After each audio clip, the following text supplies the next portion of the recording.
नमस्कार विद्यार्थियों, आप सभी का फिजिक्स गाइडलाइन के आज की इस क्लास में पुनः आप सभी का स्वागत है। आज हम इस फिजिक्स गाइडलाइन के क्लास में अध्ययन करेंगे कक्षा 12वीं भौतिकी के अध्याय 7 प्रत्युत धारा के अंतर्गत एक बहुत ही महत्वपूर्ण टॉपिक और परीक्षा में कई बार पूछे गए टॉपिक प्रत्युत धारा परिपथ में औसत शक्ति व्यय का समीकरण की व्युत्पत्ति करना।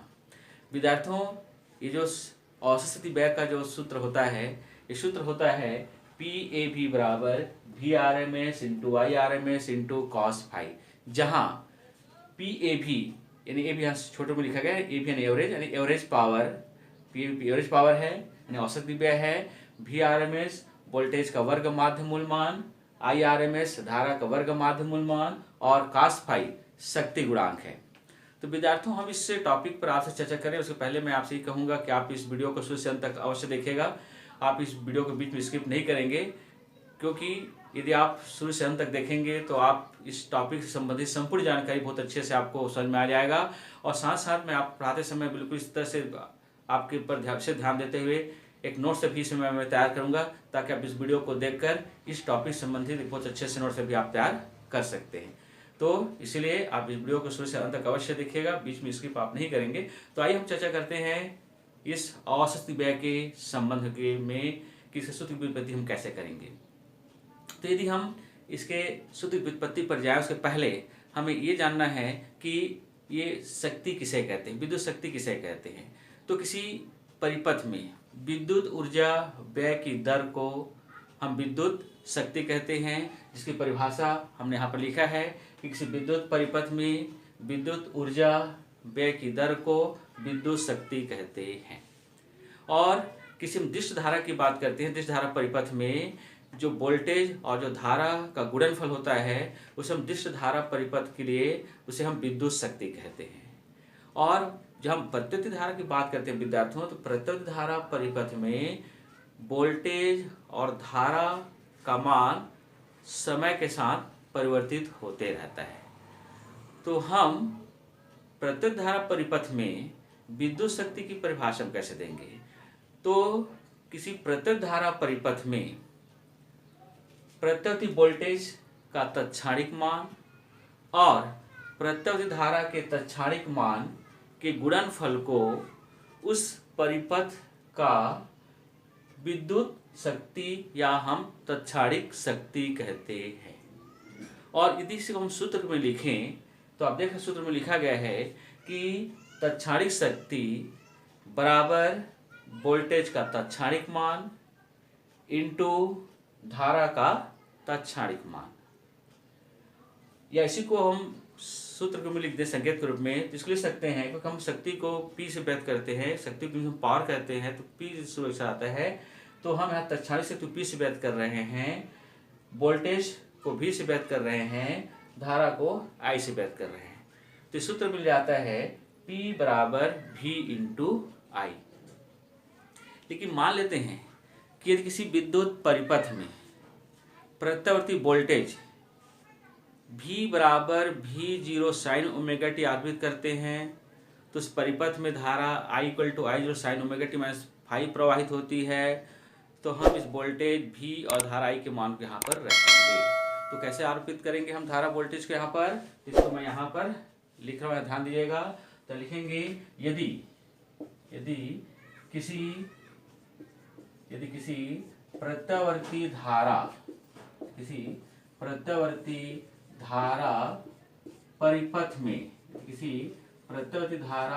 परिपथ में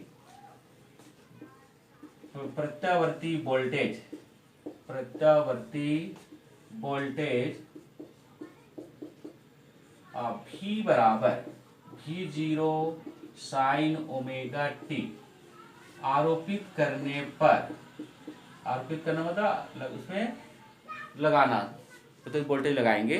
तो प्रति वोल्टेज V बराबर V0 साइन ओमेगा टी आरोपित करने पर उस परिपथ में प्रत्यावर्ती धारा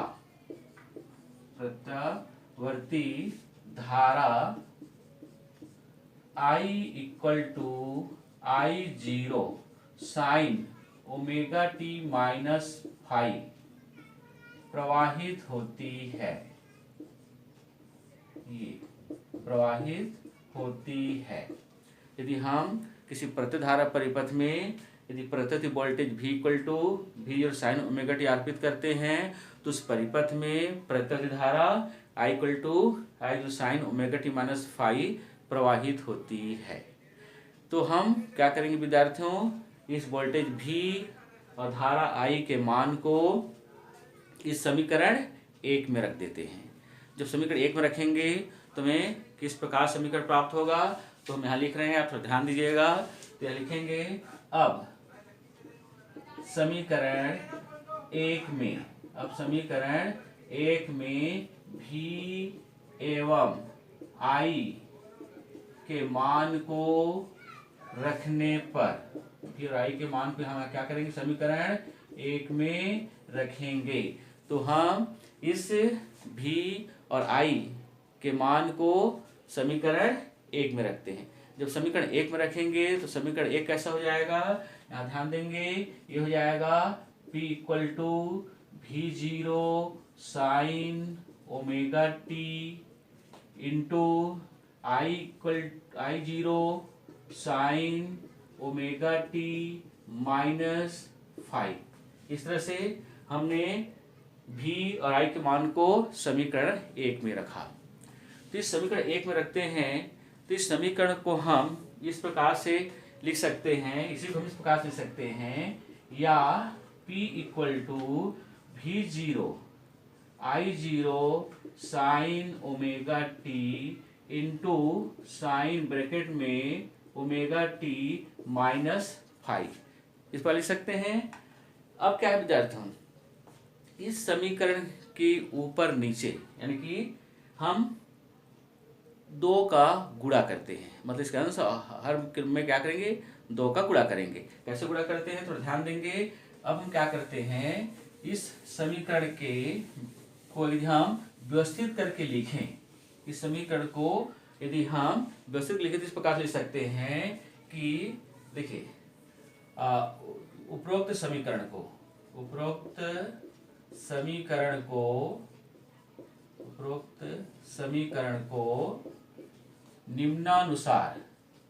निम्नानुसार लिखा जा सकता है।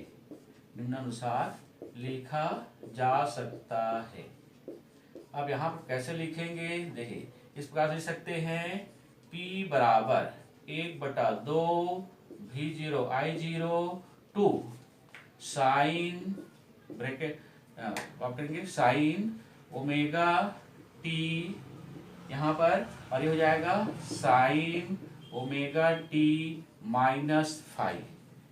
देखिए विद्यार्थियों, हमने इस समीकरण के क्या है, ऊपर नीचे 2 गुणा कर दिए, क्योंकि 2 और 2 कटेगा तो इस समीकरण यही हमको प्राप्त होगा। ठीक है विद्यार्थियों, अब इसमें क्या है कि ऐसा लिखने का हमारा उद्देश्य क्या है। ऐसा लिखने का उद्देश्य हमारा ये है विद्यार्थियों कि ये जो समीकरण है 2 sign omega t minus five, वास्तव में ये त्रिकोणमिति का सूत्र होता है 2 साइन ए साइन बी के अनुरूप आ गया है। मतलब यहाँ पर हम इस सूत्र में देखिए, इस सूत्र में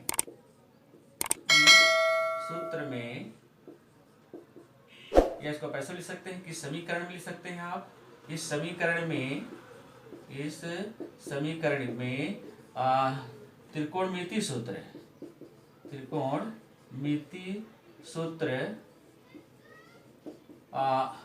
2 साइन ए साइन बी बराबर cos A minus B minus cos A plus B का प्रयोग करने पर देखिए हम क्या करेंगे विद्यार्थी, यहाँ पर इस सूत्र में हम 2 साइन ए साइन बी का प्रयोग करेंगे, क्योंकि समीकरण में देखिए 2 साइन ए की जगह में यहाँ ओमेगा टी आ गया है और साइन बी की जगह में यहाँ पर ओमेगा टी माइनस फाइव आ गया है। तो हम इसी सूत्र का उपयोग करेंगे, यानी कि यहाँ पर हम लिखेंगे cos omega t minus five, फिर minus cos omega t plus omega t minus five, इसमें हम इसका मान को रखेंगे। कैसे रखेंगे, अगला स्टेप पे थोड़ा ध्यान दीजिएगा आप लोग। इसी समय को लिखेंगे तो क्या हो जाएगा, अतः है इस सूत्र कैसे हो जाएगा, P equal to 1/2 V0 I0। इसको तो बड़ा कोष्टक में ले लेते हैं, इस सूत्र अप्लाई करते हैं तो cos omega t minus omega T, और ये माइनस से इस माइनस बड़ा हो जाता है प्लस 5 लिख सकते हैं। फिर यहाँ पर minus cos A plus B, तो अब देखिए यहाँ पर a प्लस बी, तो a की जगह आप लिखिए ओमेगा टी, फिर प्लस ओमेगा टी माइनस 5। इस तरह से हमने इस सूत्र का प्रयोग यहाँ पर किया है। अब आप देखेंगे इसको हल करते हैं तो समीकरण कैसा हो जाएगा, थोड़ा ध्यान दीजिएगा। ये प्लस माइनस ओमेगा टी तो कैंसिल हो जाएगा, और ये omega t plus omega T हो जाएगा 2 ओमेगा टी। मतलब कैसे अगले स्टेप को विद्यार्थियों ध्यान दीजिएगा। ये P equal to 1/2 V0 I0, इसको आप यहाँ पर लिख सकते हैं cos, यहाँ पर आएगा ओमेगा टी, माफ करेंगे यहाँ पर ओमेगा टी कैंसिल हो जाएगा, तो यहाँ पर cos 5 माइनस cos, ये ओमेगा टू ओमेगा कितना हो जाएगा 2 ओमेगा टी माइनस 5। ये ठीक है, ये बहुत आसानी से आपको समझ में आएगा। बस आप ध्यान से धैर्य से आप इस वीडियो को समझ शुरू से अंत तक अवश्य देखते रहिएगा। बिल्कुल एक नोट से आपको तैयार है, इस तरह से मैं इसको लिख रहा हूँ। तो यहाँ पर देखिए अब क्या है विद्यार्थियों कि किसी प्रत्यक्ष धारा परिपथ में किसी प्रत्यक्ष धारा के एक पूर्ण चक्र के लिए cos 2 ओमेगा टी माइनस 5 का जो औसत मान होता है वह शून्य होता है। किसी प्रत्यक्ष धारा परिपथ में cos 2 ओमेगा टी माइनस 5 का जो औसत मान होता है वह शून्य होता है। तो हम क्या करेंगे, इस समीकरण में cos 2 ओमेगा टी माइनस 5 को हम यहाँ पर शून्य मानेंगे। तो शून्य मानेंगे तो यहाँ पर क्या बचेगा, केवल P बराबर 1/2 V0 I0 cos 5। तो यहाँ पर आप इसको लिखेंगे भी कि लेकिन किसी प्रत्यावर्ती धारा के लिए cos 2 ओमेगा टी माइनस 5 का औसत मान शून्य होता है। ये औसत मान शून्य होता है। तो यदि आप इसको शून्य मान लेते हैं तो ये समीकरण में हम इतना को शून्य रखते हैं, तो अगला स्टेप क्या होगा, हम जो यहाँ पर आप लिखकर बता रहे हैं, ध्यान देंगे आप सभी विद्यार्थी, आप बिल्कुल ध्यान से देखेंगे तो आपको वीडियो बहुत आसानी से समझ में आएगा। तो इसको हम लिखेंगे, अतः उपरोक्त समीकरण में, देखिए यहाँ पर, अतः उपरोक्त समीकरण में cos 2 ओमेगा टी माइनस 5 का मान शून्य रखने पर, का मान क्या रखेंगे हम लोग, शून्य रखेंगे, मान शून्य रखने पर। देखिए यहाँ पर आप शून्य रखेंगे, तो शून्य रखेंगे तो क्या आ जाएगा, यहाँ पर P equal to 1/2 V0 I0, और यहाँ पर आ जाएगा cos 5 0। ठीक है, या इसी को हम मल्टीप्लाई कर देते हैं, इसको लिख सकते हैं P बराबर 1/2 V0 I0 cos 5। अब 0 का तो आपको रखेंगे 0 ही हो जाएगा।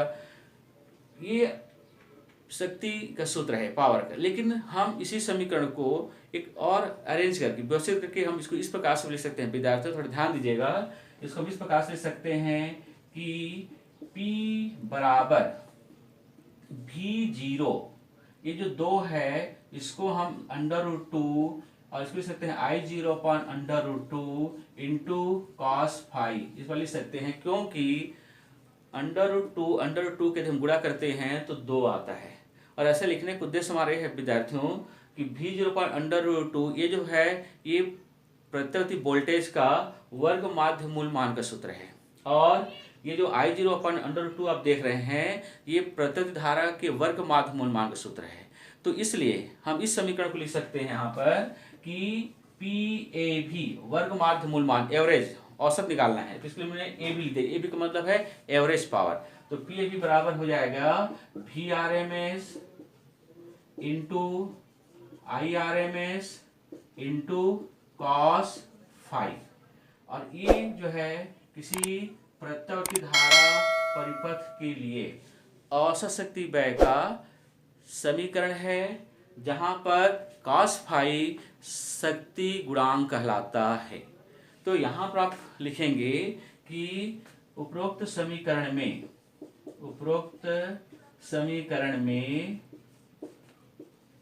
cos फाई शक्ति गुणांक कहलाता है। ये तो यहाँ पर शक्ति गुणांक की परिभाषा हम आसानी से निकाल सकते हैं। पहले तो हम इस समीकरण को शब्दों में लिख देते हैं। तो देखिए हम इस समीकरण को शब्दों में लिखेंगे तो ये समीकरण हमको किस प्रकार से प्राप्त हो जाएगा, शब्दों में लिखेंगे विद्यार्थियों, तो आप इसको थोड़ा ध्यान देंगे। तो इसको हम लिख सकते हैं पी ए भी अर्थात लिख सकते हैं, अर्थात शब्दों में लिखेंगे तो लिख सकते हैं अर्थात औसत शक्ति व्यय बराबर वी आर एम एस, इसको वोल्टेज का आभासी मान भी कहते हैं, आई आर एम एस को धारा का आभासी मान भी कहते हैं। तो इसको लिख सकते हैं वोल्टेज का आभासी मान इंटू धारा का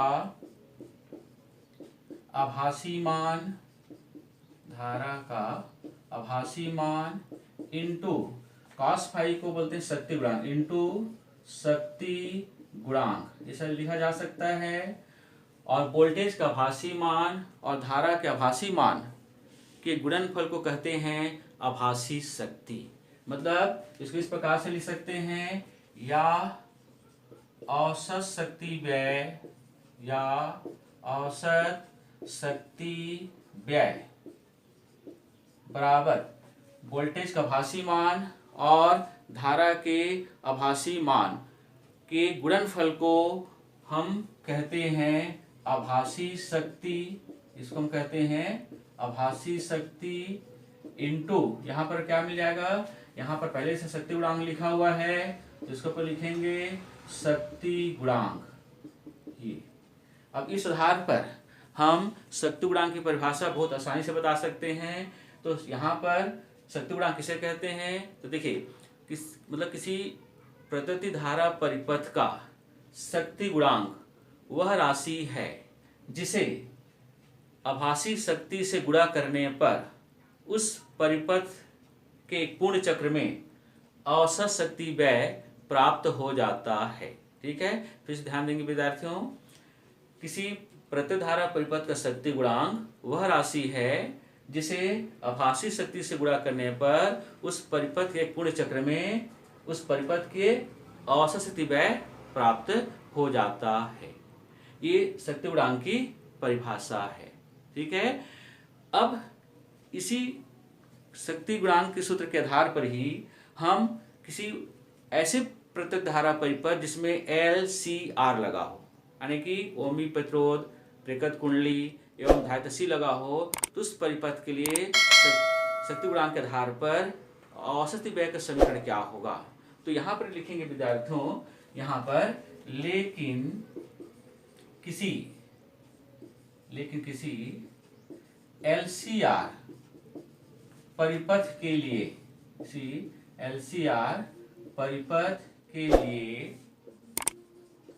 cos फाई निकालेंगे। तो देखिए यहाँ पर cos फाई बराबर, देखिए आप लोग, मैं जब आपको एक वीडियो बनाया था प्रत्यक्ष धारा परिपथ LCR परिपथ, उसके लिए जब हमने प्रतिबाधा निकाला था तो उस जो एक सूत्र आया था उसमें जो कला आरेख प्राप्त हुआ था, उस कला आरेख के आधार पर तुम cos फाई निकालेंगे। तो किसी LCR परिपथ के लिए जो कला आरेख प्राप्त होता है तो उसमें एक समकोण बनता था कला आरेख में इस प्रकार से, जिसमें ये R, ये ओमेगा L -1/ओमेगा C, ये आपका फाई कलांतर, और ये जो ये कर्ण है, ये प्रतिबाधा को व्यक्त करता है, जिसको हम आर स्क्वायर ब्रैकेट में ओमेगा एल माइनस 1/ओमेगा सी का होल स्क्वायर।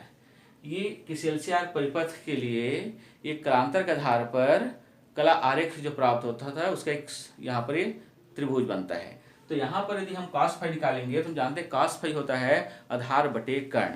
तो यहाँ पर आधार क्या होगा r और कर्ण क्या होगा अंडर रूट आर का स्क्वायर ब्रैकेट में ओमेगा एल माइनस 1/ओमेगा सी का होल स्क्वायर। ठीक है विद्यार्थियों, आपको हमारा एक वीडियो यूट्यूब में आप जाएंगे तो आप उसमें देखेंगे प्रतिधारा परिपथ में एलसीआर लगा हो, उसमें आपको इसके बारे में संपूर्ण जानकारी प्राप्त हो जाएगा। अब यहाँ पर क्या है, लेकिन यहाँ ये जो एलसीआर परिपथ के लिए जो प्रतिबाधा होता है जिसको हम जेड से व्यक्त करते हैं, तो उसको हम इस प्रकार से लिख सकते हैं, लेकिन ये भी लिखेंगे, लेकिन एलसीआर परिपथ के लिए, एलसीआर परिपथ के लिए प्रतिबाधा जेड बराबर होता है, आप देखेंगे तो ये अंडर रूट आर के स्क्वायर ब्रैकेट में ओमेगा एल माइनस 1/ओमेगा सी का होल स्क्वायर। ये किसी एलसीआर परिपथ के लिए ये प्रतिबाधा का समीकरण है, सूत्र है। इस सूत्र के आधार पर हम यहाँ पर ये जो under root R square plus omega L minus 1/ओमेगा सी का जो होल स्क्वायर आया है, इसको हम लिख सकते हैं जेड। तो इसलिए लिखेंगे अतः शक्ति गुणांक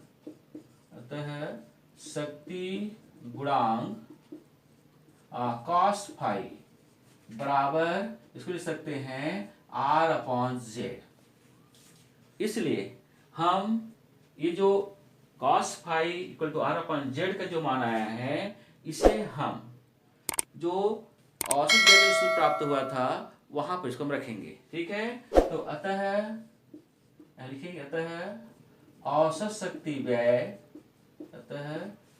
औसत शक्ति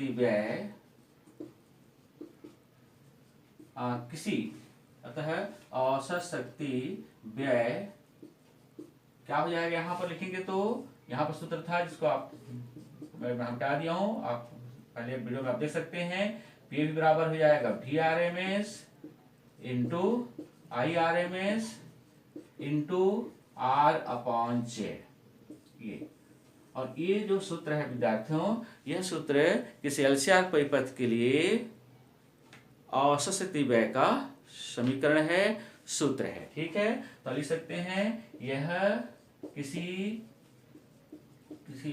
एलसीआर परिपथ के लिए